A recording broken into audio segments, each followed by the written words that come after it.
Hello mga ka-vlog, magandang hapon. So for today's videos, isamahan nyo kami kumuha ng Tin ID kasi gagamitin namin sa pagre-release namin, pagbo-vlog namin kasi kung wala kaming Tin ID ay wala din kaming sahod. Sayang lang yung pagod namin. So nandito nga pala kami sa Antipolo City. Tingnan nyo naman yung lupa basa. Malamang hindi naman mabasa yan. Anong lupang hindi nababasa? Dagat.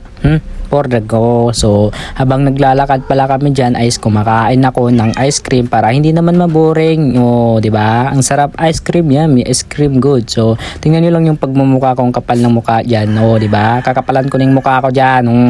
So wag niyo isipin na taga-bukid kami, taga-bundok kami kasi tingnan niyo naman yung mga kahoy diyan. Wag niyo isipin na taga-bundok kami. Sa baba lang niya mga building yan.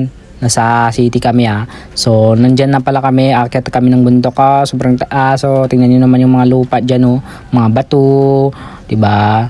Mga ambon pa, parang uulan pa ata ng malakas. So malapit-lapit na pala kami diyan. So manood lang kayo Huwag tapusin yung video. So habang naglalakad kami, magkwentuhan tayo. Kumain na ba kayo? Ay hindi, kumain ka na kasi anong oras na? Kain na, huwag ka magpapagutom.